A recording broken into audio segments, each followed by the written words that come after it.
Good morning. Welcome to Orange Coast Unitarian Universalist Church on Zoom. My name is Steve Morihiro, and I am your worship associate today.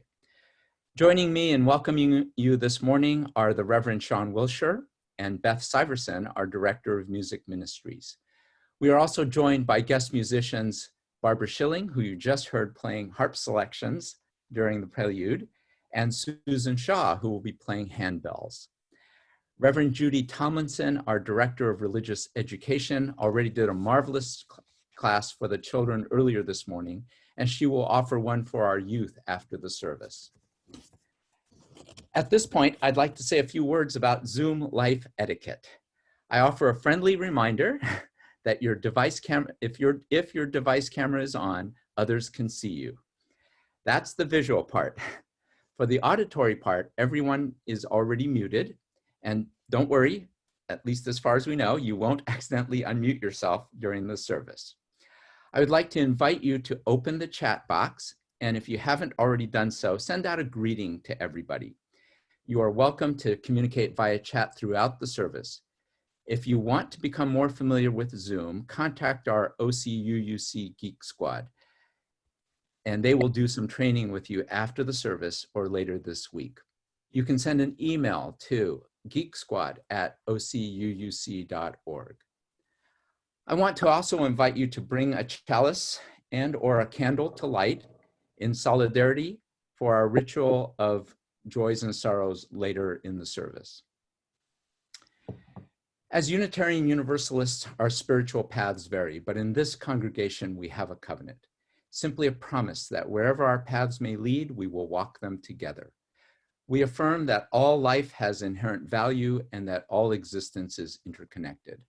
We strive for justice and compassion in our deeds and relationships, and we are committed, even with physical distancing, to creating a welcoming community without regard to the traits that sometimes divide people.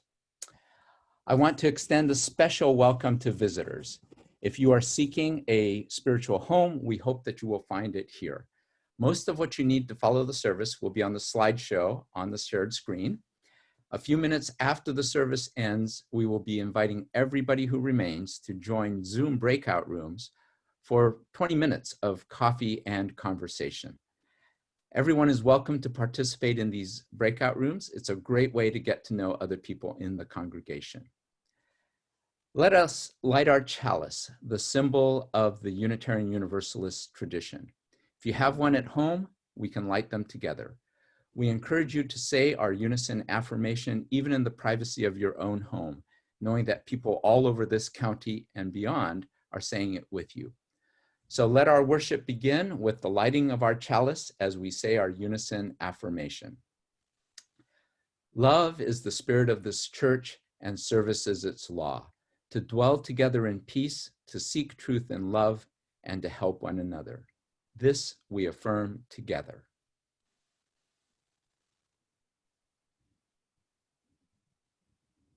I invite you to sing along and just join your voices with everybody. We're going to be singing in celebration of the earth today.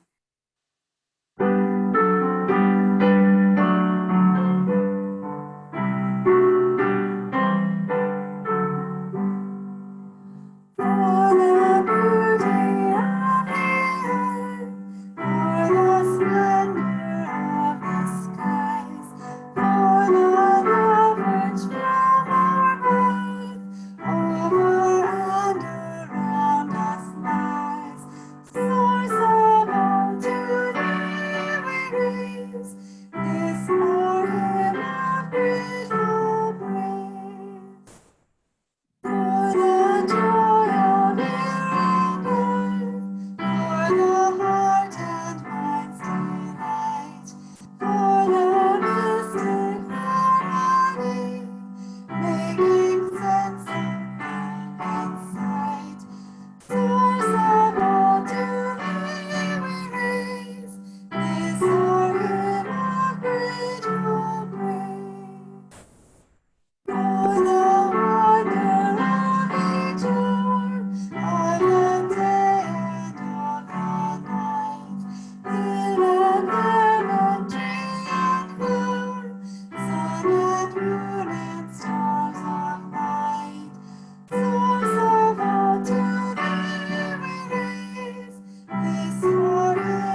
morning, everyone. Welcome to our special Earth Day service. I'm excited to be here with you today. If you hadn't noticed already, we are celebrating some of the diversity of this earth, also with some of the diverse artists that we have within the congregation, all of whom have sent in some various wonderful paintings or quiltings, all sorts of different things. So they might be anywhere from landscapes to animal pictures, watercolors, and in quilting. We hope that you enjoy this wonderful diversity. And our opening words are from the National Poet Laureate Joy Harjo, it's been formed into a litany. You're welcome to join in this litany, which is the litany responses, "We are Earth." You'll be joining Steve in doing that part. So let us begin. Remember the earth whose skin you are, red earth, black earth, yellow earth, white earth, brown earth. We are Earth. Remember the plants, trees, animal life, who all have their tribes, their families, their histories too. Talk to them, listen to them. They are alive poems. Remember the wind, remember her voice. She knows the origin of the universe. Remember, you are all people and all people are you. We are Earth. Remember, you are this universe, and this universe is you. We are Earth. Remember, all is in motion, is growing, is you. We are Earth. Remember, language comes from this. Remember, dance languages, that life is. Remember. We are Earth. Amen.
Wow, Susan, that's amazing. She put that together herself. She's so talented.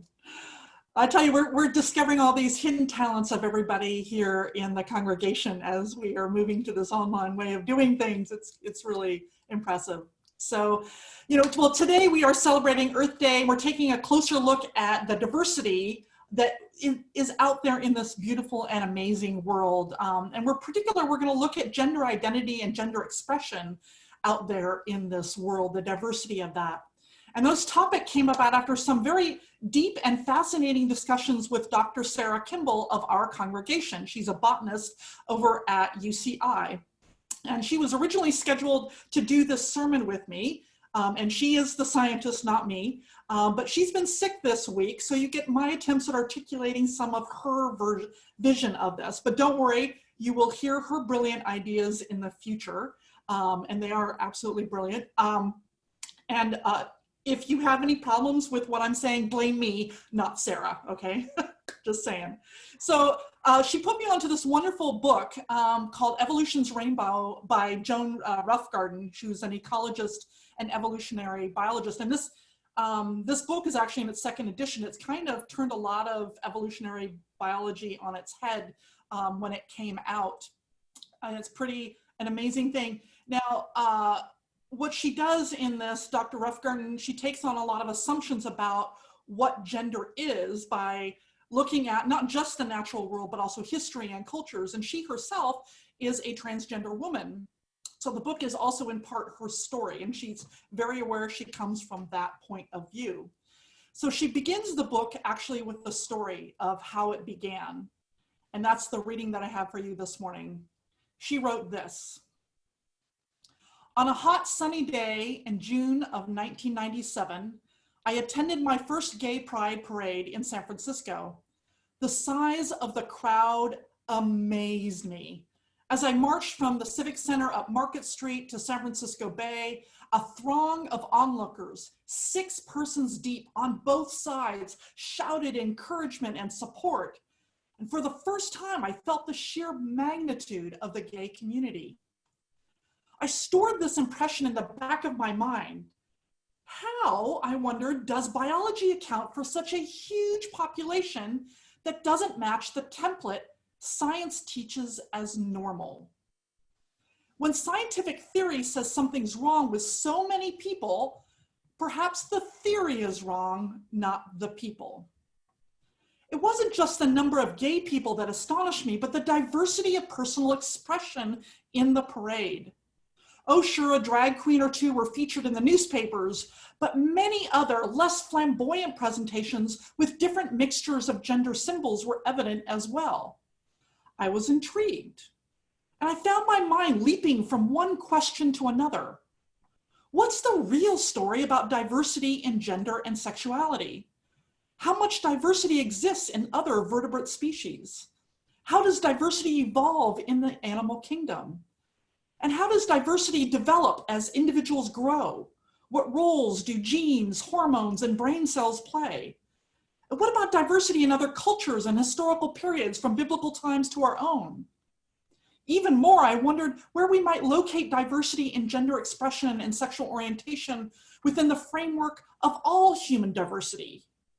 In other words, are these types of diversity as innocent as differences in height, weight, body proportion, and aptitude? Or does diversity in gender expression and sexuality merit some special alarm and require special treatment? Well, if you want to know the answers to all of those questions, she answers those in her book. And her point is really well taken. Anytime we have something that seems different, we want to label it as abnormal.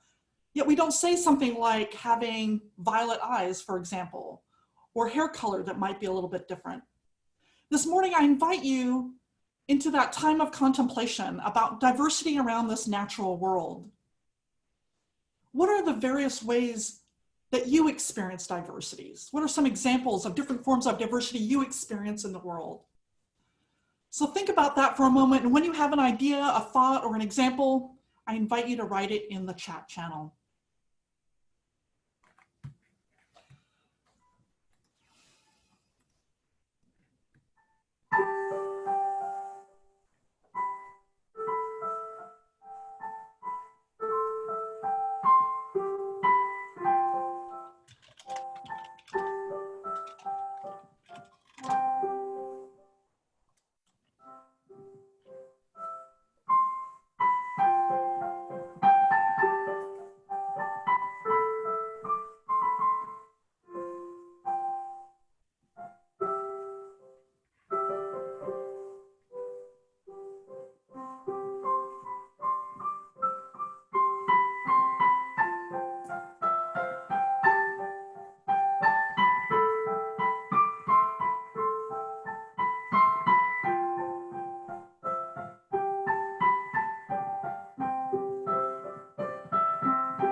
invite you to sing with me.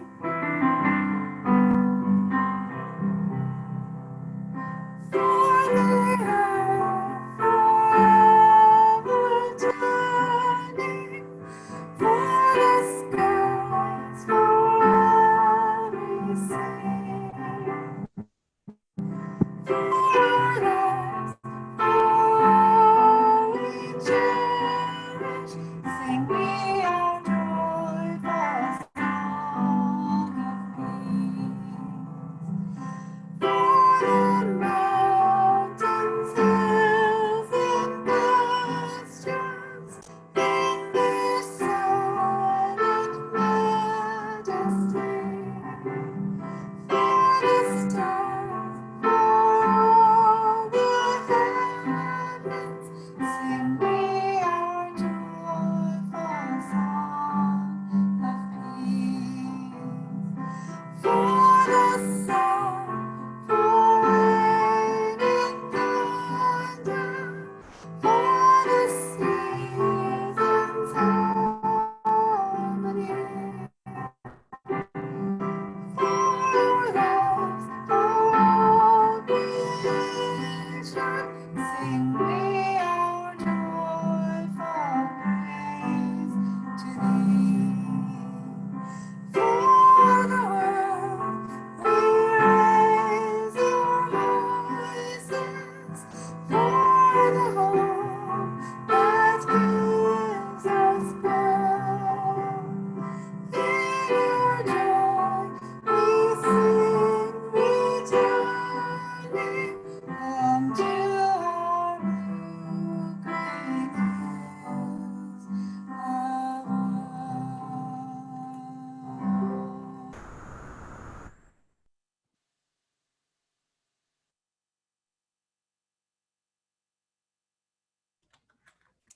So I was procrastinating, I admit, a little this week. I don't know if any of you ever go out on Facebook and scroll and keep scrolling and then suddenly you find yourself sucked in. But there's another site out there called Reddit. Let me put that there. So Reddit's a lot like Facebook in many ways, in that they have lots of things you do and people talk to one another, but it's more like a bunch of forums out there. But anyways, I go there, sometimes I get some really good, interesting ideas and everything. And I was really struck by something. You can write in and get advice, and people from all over the world will offer you advice for things. And there was one young man who was writing to get some advice because he said, I asked a girl on a date, but she said I was too feminine.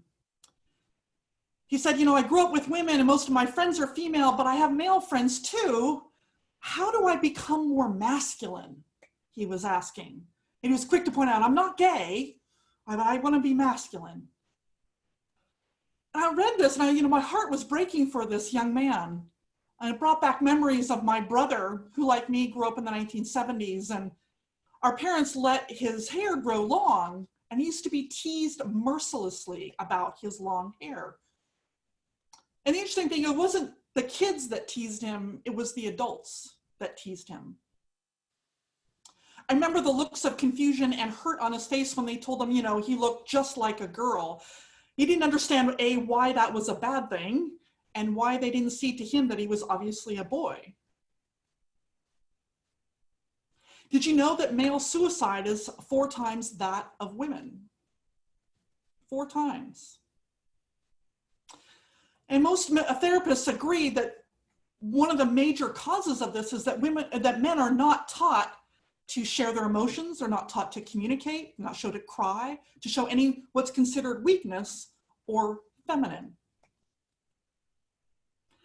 And what does it mean to be too anything anyways? Too masculine, too feminine? It's as if somehow we cross some invisible line into the other gender, we've broken some kind of rule that's out there. Well, the problem with this idea of masculine or feminine or male and female is that we're in this biased binary way of thinking. That is that we have only 2 choices, black, white, good, bad, male, female. And that those choices have boundaries and definitions that are very specific. It's human nature to want to categorize all the diversity that is out there in the world, right? I mean, that's part of what scientists do, is we categorize things and everything. And of course, everybody, so, you know, we have those jokes, right? Well, there's two types of people in the world. There's two types of people in the world, those that put people in categories and those that don't, right? So we sort of make this almost a little bit of a joke that we like to categorize. Unfortunately, when we categorize things, we also then, it leads, this binary dualistic way of thinking leads into something that's called essentialism. Essentialism is the view that categories of people, such as women or men, or heterosexuals and homosexuals, or members of an ethnic group, have intrinsically different and characteristic natures or dispositions. So for example, it's like saying all gay men are drama queens, or men are from Mars and women are from Venus. Essentialism is, in a way, it's like a fancy way of saying stereotypes. So of course, then we create labels, and that then dehumanizes people. It doesn't allow for all the incredible, beautiful diversity that is out there in this world. When we combine essentialism with binary thinking, suddenly one of two categories also has to be better than the other. So for example, that's how we live in a patriarchal society in many ways, a culture that says that men are better than women, and present company excluded, of course. It may not be overt, but it's often covert, right? It's subtle. One of the reasons why we never had a woman president, right? We're working on that. Now, focusing on gender binary and essentialism has other side effects. For example, we talk about Mother Earth, right? Mother, it's nurturing, it's wonderful. The Earth gives us so much. I mean, I use that term all the time. Many Native Americans use that term. Often Earth is mother and father is son, that sort of thing. But the problem is that when you're in a culture that devalues and abuses women, then you can transfer that same patriarchal overview of objectification and ownership to the earth when we give it a female gender. So is it any wonder that our Mother Earth is in so much trouble right now? In fact, we often use sexual assault metaphors when talking about how the earth is being abused. On top of that, if we assign the men are from Mars and women are from Venus stereotypes in the gender binary, there's a tendency to over-romanticize the marginalized binary. So for example, there's even something called the myth of the female utopia. That is, if women ran the world, it would be different. It would be a utopia, everything would be perfect, which is, I hate to say it, as a woman, it's kind of bunk, right? Yes, many women have different perspectives, but that isn't homogenous either, right? And women are capable of violence, physical and sexual, just as men are. We just don't talk about it. It may or may not happen as much, but women are no more enlightened than men. We can be petty, mean, small, whatever it is. And in fact, if you were in Huntington Beach last week, you saw that there were people of all genders acting in ways that were not exactly wise and enlightened out there. So unfortunately, as much as I hate to admit it, we all have our challenges, whatever gender that we are, even along that spectrum. But like hair color and skin color, gender identity and gender expression exist on that wide spectrum, right? We just don't hear about it because we're stuck in that binary way of thinking about gender identity and expression. Instead, there's so much variation in the natural world than just male and female. We just, like I said, we don't hear about it. There's all this variation. So let me just explain some of this, show you some examples of some of that variation. So for example, if you go to a coral reef, it turns out that 30% of the fish in a coral reef there can and will change gender. 30%. That's pretty amazing to me. On top of that, birds gender bend all the time. So some, like the ruff there, you see with the big white thing there, they have a third gender in the birds. So they're often born as a male or female, and there's this third one that helps introduce them. Isn't that kind of interesting? The Marsh Harrier there, that's the hawk-like looking one there on the screen, looks like a female, but actually is a male. Some of the birds there, the cardinal you see there that's sort of half red and half not, that's actually is half male, half female. And hyenas have male genitalia in addition to the female ones that they have. On top of that, homosexuality is common among mammals, including everything from elephants to primates. And rather than an act of dominance, which many of us think that must be what it isn't actually. It's an act of social bonding.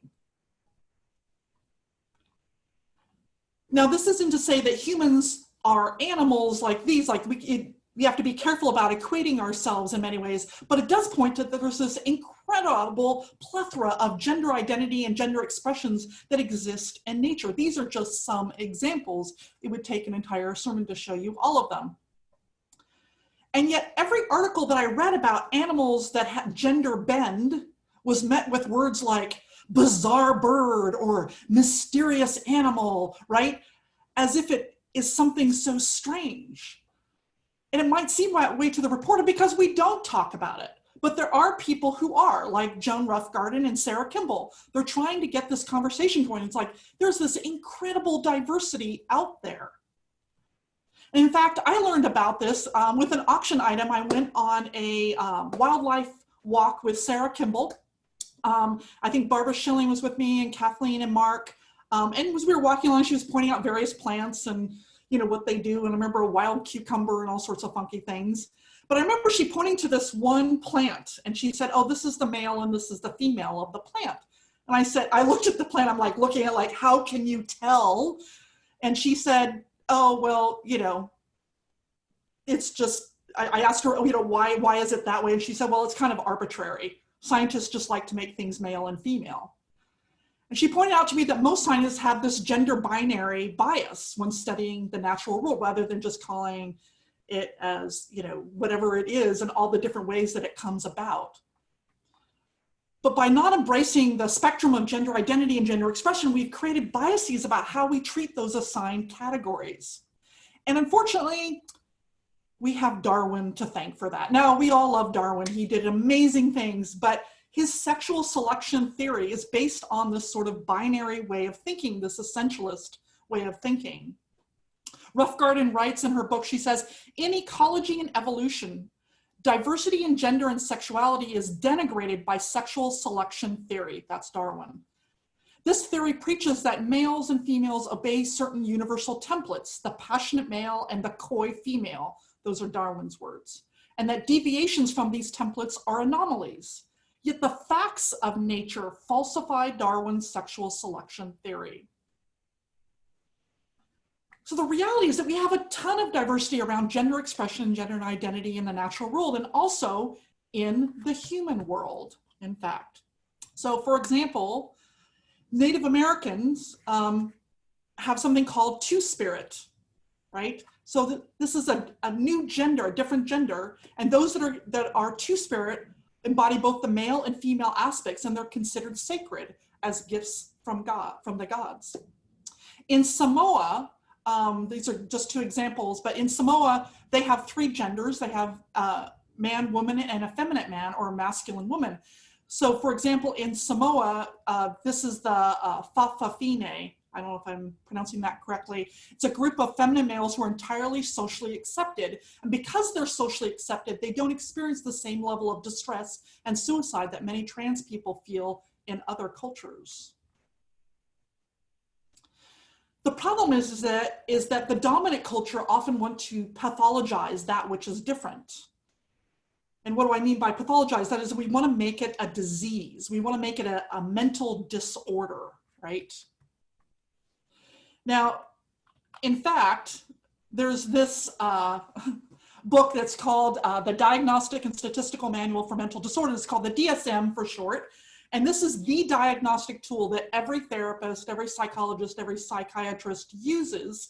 It's used also for insurance companies. So if you see a therapist, they want to diagnose you so that it can be considered a mental disorder and then you can get insurance for it.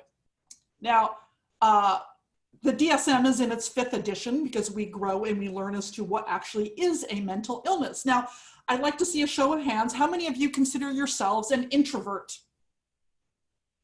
Anybody out there? Show of hands, introverts. All right. Well, I hate to tell you this, but introversion was for a long time considered until 2012. 2012, it was considered a mental illness and was in the DSM. Yeah.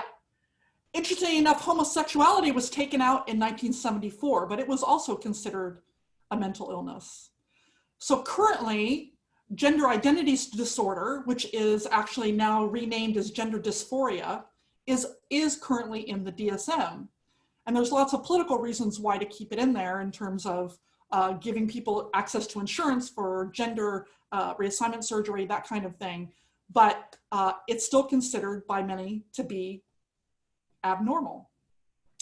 But most people in gender dysphoria are actually seeing that it's the distress that the society causes that actually creates the dysphoria. So again, we pathologize that which is different. We make it bad, something to be fixed. So we know that the human world, that there's this incredible spectrum of gender, gender expression, and sexual orientation. Yet so many people still argue that it isn't natural, but in fact it is. It's just that we aren't shown on it. It isn't talked about in our schoolrooms.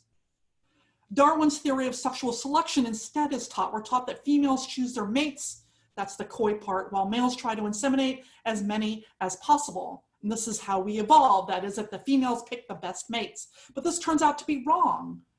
Rather, what Roughgarden and other evolutionary biologists have found is that in the diversity of gender expression, identity, and affection has much more to do with finding cooperation among the species than it has to do with finding the best genes. And I think we can learn a lot from that idea. Allowing people to be who they are, however they identify, and however they express themselves means creating a more harmonious world. Now, I don't think that we're going to get rid of gender words like male and female anytime soon, but we can begin to notice our own biases about what that means and recognize the spectrum in which we all exist. So for example, we can begin to see our Mother Earth, not as female, but perhaps as something more than that. To borrow a word from a transgender parenting, we can recognize the Earth as Moppa Earth. Moppa is a combination of mama and papa. And then we can allow this beautiful planet, which we celebrate today on Earth Day, to be all that it is in its gender expression as male and female and everything in between. And you remember that Reddit post where the guy wondered if he was too feminine? What amazed me, and I have to admit Reddit is populated with generally a far younger generation, what amazes me was that the response was overwhelmingly supportive. People told him to just be who he was, that was beautiful. And I love this. Because, you know, I have to admit, I worry about my nephew. He has hair that goes all the way down to his back. It's this beautiful cascade of beautiful strawberry blonde curls. Some of you might have seen him on Christmas Eve this last year. And I worry about him getting teased like my brother was. And I have to catch myself from saying things like, so do you want to cut your hair? Because he loves his hair. And he's very aware at age 15 that he's gender bending. And he actually loves it. He teaches me about self-acceptance and accepting all of the beautiful ways that people are in the world. It's hard to catch ourselves not making judgments about that gender binary. And I invite you in the next week or weeks to come that follow to just notice where you find yourself with that binary thinking, particularly around gender, when you start seeing other people. Because I do believe that we can heal this anxiety in ourselves, in our binary dualistic thinking, that maybe we can also heal the earth, at least some of its inhabitants. And then we can be one. Not one as in everyone the same, but one as in unity. For we are earth. We are red earth, black earth, yellow earth, white earth, brown earth, and Moppa earth. We are one earth. Let us sing.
Unitarian Universalist congregations are fully self-supporting, meaning that members and friends raise all funds for the operating budget, ministries, and programs of the church.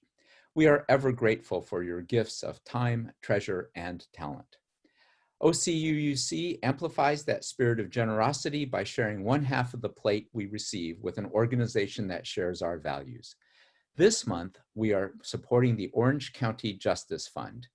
Information about this organization is on the screen, and we will soon be hearing more about the organization directly from a board member of the OCJF. There are now 3 ways in which you can give online. The first is through our website, www.ocuuc.org. The second, through an app called Give. You can download it on the App Store for your smartphone, and once you set it up, you can use it for any of your online giving, including your pledge. The third method is by texting 714-942-1131. Simply text to that number, and in the message, type the amount. As always, thank you for your generosity as the offering is given and received. At this time, I'd like to introduce Tim Burns, who is offering a testimonial to the work of the Orange County Justice Fund. Tim is a volunteer, local activist, and community advocate for universal representation for immigrants facing deportation. He is also a board member of the OCJF. Thank you, Steve, and Reverend Sean, and I also want to thank my friend and neighbor, Kathy Nygaard, and anyone else who helped facilitate my being here today. Excuse me. On behalf of the entire board of the OC Justice Fund, we really appreciate the opportunity to reach out to you. My personal journey into the US system of immigrant detention and deportation began as a volunteer with Friends of Orange County Detainees, a local group. I attended one of their orientation meetings, and the very first person I visited was ostensibly Cambodian, but he had never been to Cambodia. I quickly learned as soon as we began speaking. His mother gave birth to him in a Thai refugee camp while fleeing the violence in Cambodia. He was and is in his 30s. He had been living here in Southern California, and only in Southern California, for over 30 years. He was undocumented, and he did not have a lawyer, which is true for approximately 80% of the detainees held in the United States.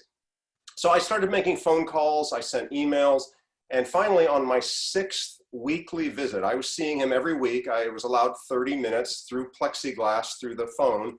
And we had a great time. We hit it off well, and it was always easy. I never was at a loss for things to talk about him with. Upon that 6th visit, he told me he had finally been visited by a lawyer. And so that seemed like good news. But just a few days later, he was deported to Cambodia, a country that he had never, ever set foot in, not even as an infant. And I subsequently learned that several times a year, the US deports a plane load of Cambodians to that country. Many of them have never been there or only as very young children. And I think this raises the issue that migration to our country and our deportation system cannot be separated from our foreign policy and our military actions. These things are intertwined. I learned during all of this process how many people in our detention system and facing deportation do not have lawyers, unlike the criminal justice system, where people are actually accused of crimes. And in that criminal justice system, everyone gets a lawyer, even if they cannot afford one. But that is not the case under immigration law. Even though imprisonment, the taking of one's liberty, is such a severe, traumatizing situation, not just for the detained, but for their family, their spouse, their children, and the whole community. Also, for some, deportation can be a death sentence. And that is why one of our immigration judges said, and I'm quoting here, she said this on Last Week Tonight, the HBO show with John Oliver. She said this on April 1st, 2018.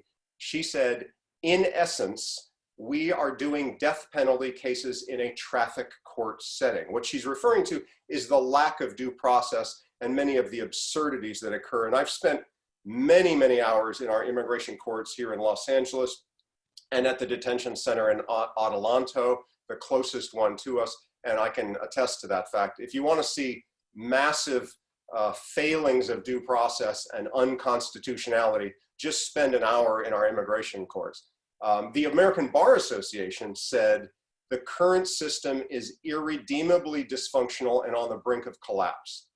Since that first visit, I've had many other experiences, and we don't have time to go into any others at this point, but I just want to point out a few things. There are many different categories of ICE detainee. Some have lived here in the US for almost their entire lives, working, going to school, paying taxes. In fact, I like to point out that if the over 11 million undocumented people in this country, there are about 33,000 locked up by ICE right now, but there are over 11 million undocumented people in this country. If they were removed from our economy would be devastated. Among other things, Social Security and Medicare would both become insolvent. They would collapse. Undocumented people work, millions of them pay taxes, even though they cannot benefit from most of the programs that they contribute to. And of course, they cannot vote. They have no political power. I've met people who have been fleeing war, political violence, persecution because of their sexual orientation, violence against women, unrest stemming from climate issues, among other scenarios. I've met many people from Africa, including Cameroon, Sierra Leone, and Mali. All of them make the same journey through all of the Central American countries to get here. They first fly to Ecuador or Brazil, where they can get to with a visa, and then they make that journey through all of the Central American countries, and it's really dangerous. So these are people who have to work very, very hard just to present themselves at the border. And seeking asylum, asking for it, is legal under US and international law. That doesn't mean they're going to get it, but they're allowed to ask. And they are doing it the legal way. They are getting in line, and they arrive here having committed no crimes, or if they have, that will be adjudicated. But nonetheless, whether they're accused of a crime or not, they're going to end up in so-called civil detention, which is really the same as prison. These issues are not widely reported in the US. Almost all of this occurs in the shadows, invisible to us. Before I got involved, I was totally unaware of this. I had some inklings of our mass incarceration system in the criminal realm, but I had no idea what was going on in immigration and the lack of due process and lack of legal representation. And because they have no political power, there's really not much incentive for elected leaders to raise concerns. It's opaque, it's Kafkaesque, it's a vast machine of detention and deportation. There are approximately 200 ICE facilities around the country, and unlike in the criminal justice system, the majority of those facilities are run by for-profit corporations, including the one out on Highway 395 in the desert, about an hour, 45-minute drive from here at Adelanto. There are well over 30,000 ICE detainees as of now, as of this week, and they're held at a cost of approximately $150 per day. If you do the math, that's $4.5 million per day that you and I are paying, and that's over $1.6 billion per year. But that doesn't even begin to capture all the costs of transporting them and randomly moving them around the country to different facilities and other overhead.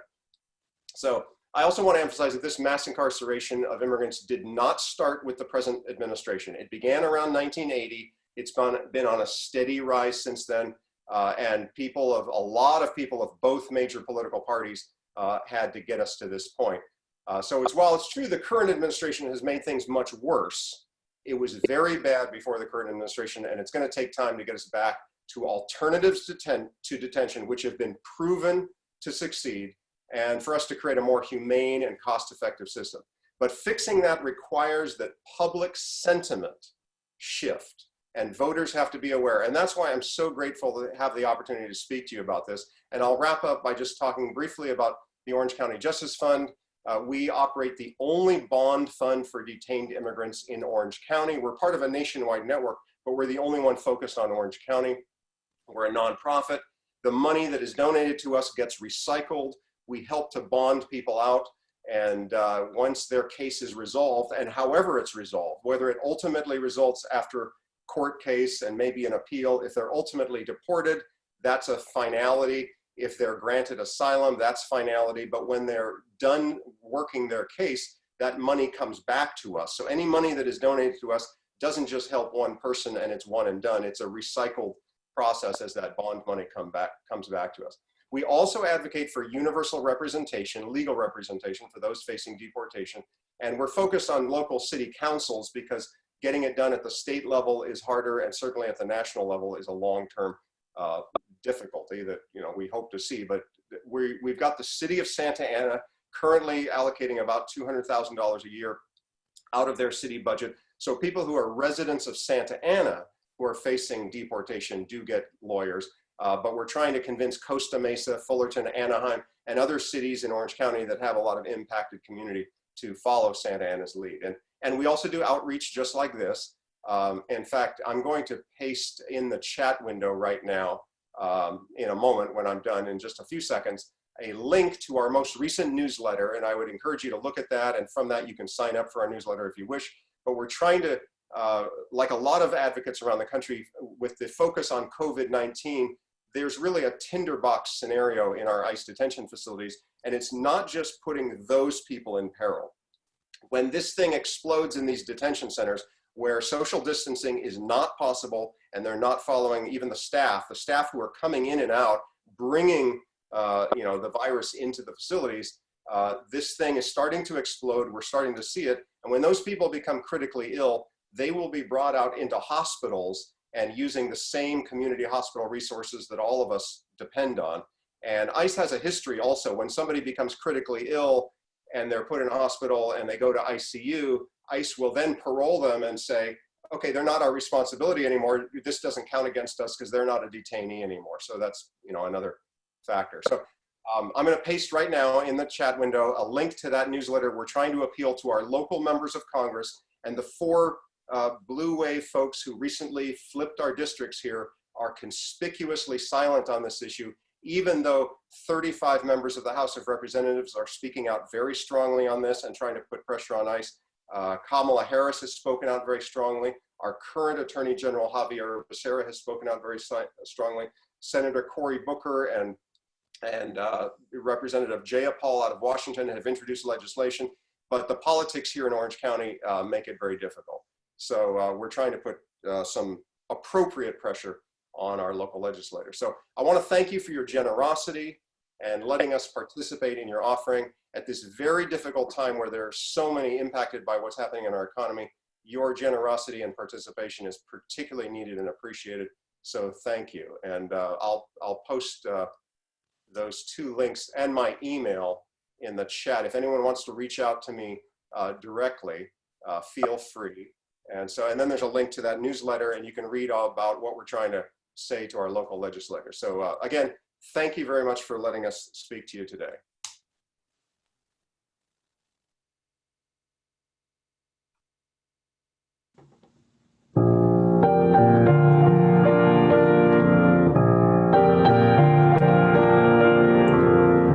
I think that I shall never see a poem lovely as a tree whose hungry mouth is pressed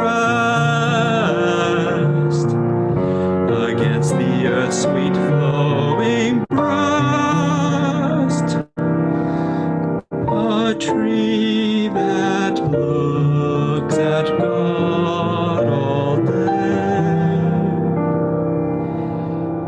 and lifts her leafy arms to pray.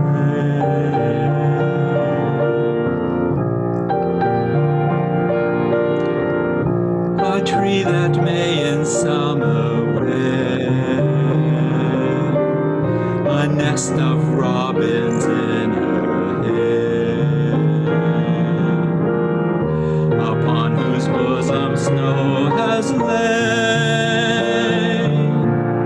who intimately lives with rain. Poems are made by fools like me, but only God can make a tree.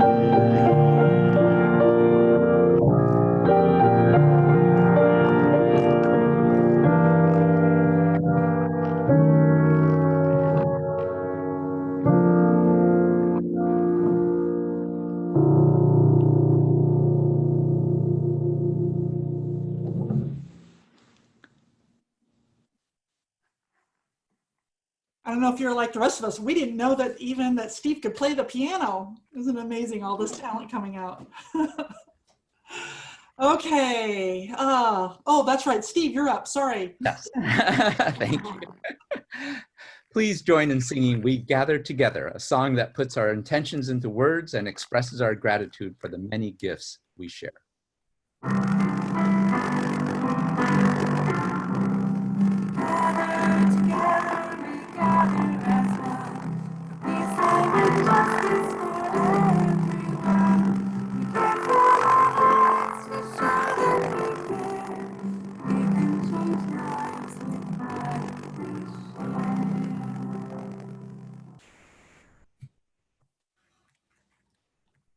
All right. Well, now is that time when we join together in community to express joys and sorrows. And everyone is welcome to participate in this, whether you're a member, a friend, a visitor. It's a time when we honor important and profound joys and sorrows that we hold in our heart. So I just invite you to take just a moment to think about if there's something that you're carrying in your heart that you would like to share this morning. What we'd like to do is to invite you to write those in the chat if you'd like to share them. And in the meantime, you're invited to light a candle. Got a candle over here, I'll light one in a minute. And then we will read those joys and sorrows out loud.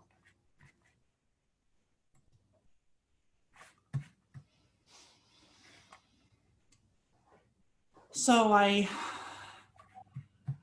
got a,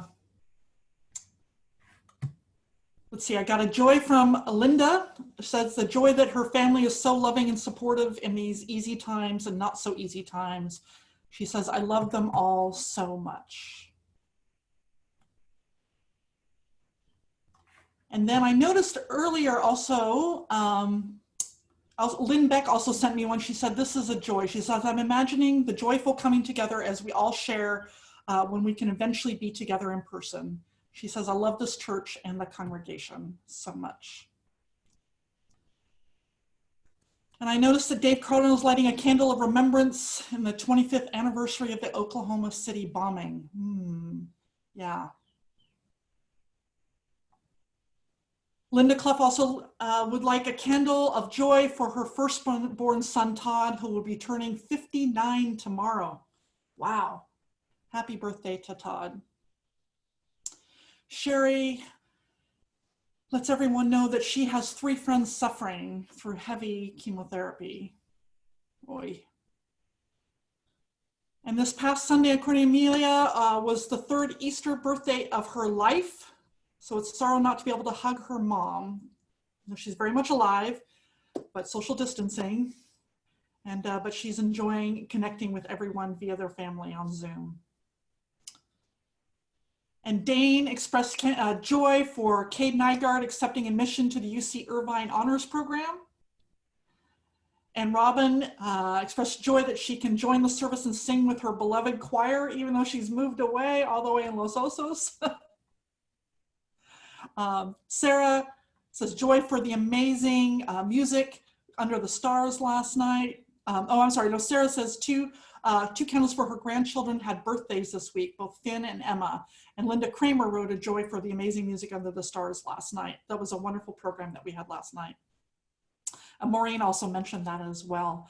And Jeffrey Ayton said that as a candle of joy, we are able to spend more time socializing with friends and families through this hard time. Linda and Craig expressed a joy for all the talented artists in our congregation, following the footsteps of many talented artists who are part of our legacy, including Jack Perry, Issa Graves, and Uta Schultz.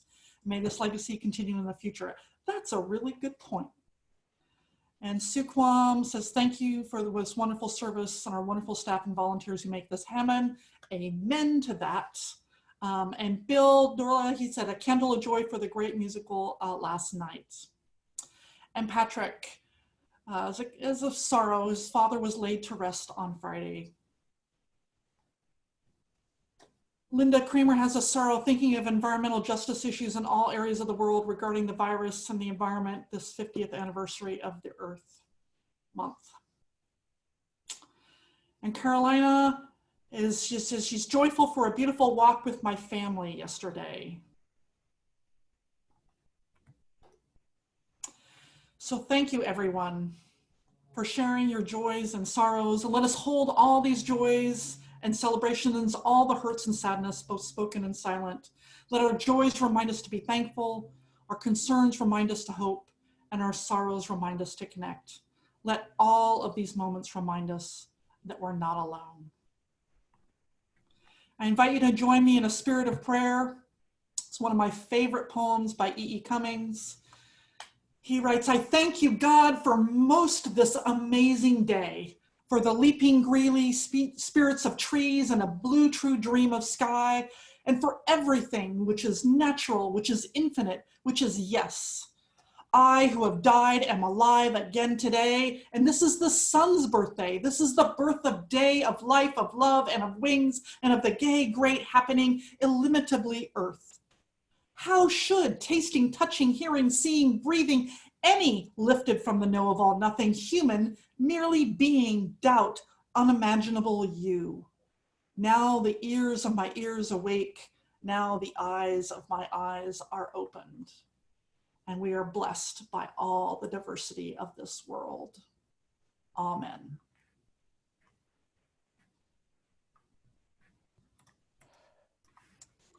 Let us join together as we extinguish the flame of our chalice and say together, we extinguish our chalice, but not the light of truth, the warmth of community, or the fire of commitment. These we carry in our hearts until we are together again. The most important feature of this congregation is the people who make up this community. As Unitarian Universalists, we embrace diversity of thought and person, and so we build the beloved community. When we gather together, virtually or otherwise, it makes all the difference. So before we leave this service, please write us a comment in the chat area and share something that you appreciated about today's service. And if you are a guest, a visitor, or someone who hasn't yet been known to us, I invite you to write in the chat your name and where you are from. If you'd like to know more about our church, please see our church website for ways you can get involved and sign up for our weekly email called The Blast at blast@ocuuc.org. If you would like to know more about membership, please contact us at membership@ocuuc.org. Our community is enriched by its visitors, guests, and friends, and we hope that you find a spiritual home here. If anyone has a question about Unitarian Universalism or how to get involved, please contact Reverend Sean at minister@ocuuc.org. She can assist in connecting you to the congregation. We want everyone to feel a part of this community, despite our physical distancing. So please reach out and we'll virtually extend our hands back to you. After the benediction, we will have a short period of time where everyone can wave and say hello. Those who remain will be invited to join Zoom breakout groups for up to 20 minutes if you so choose. You'll know you've been invited if you see a pop-up that gives you the option to click on Join. That pop-up is your invitation to check in and get to know the people in your breakout room and welcome any visitors. If that sounds enticing, click on the option to join, and after a few seconds, you'll find yourself in a breakout room with a small group of other adventurous people.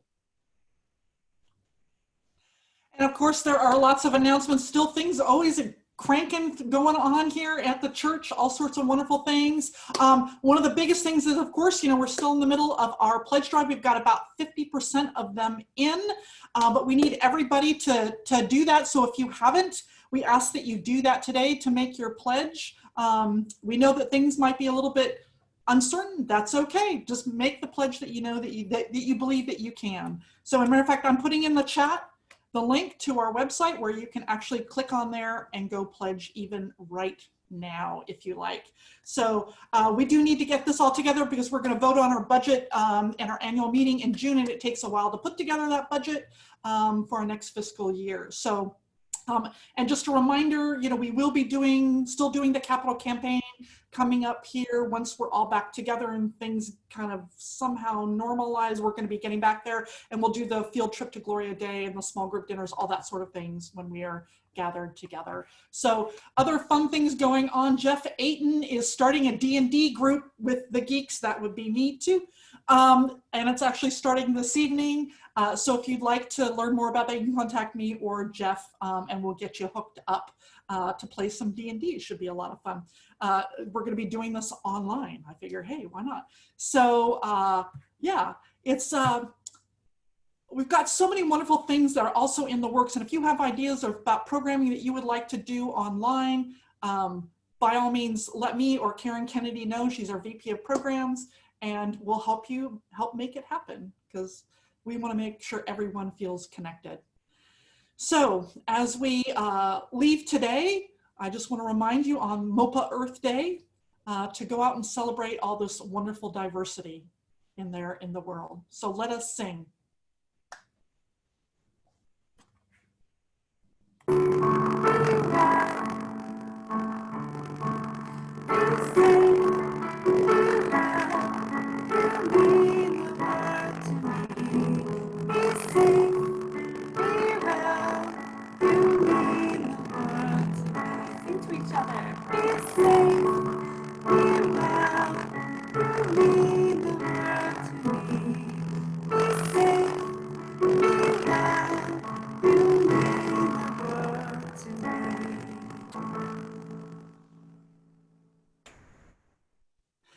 This service is over. Let our service continue.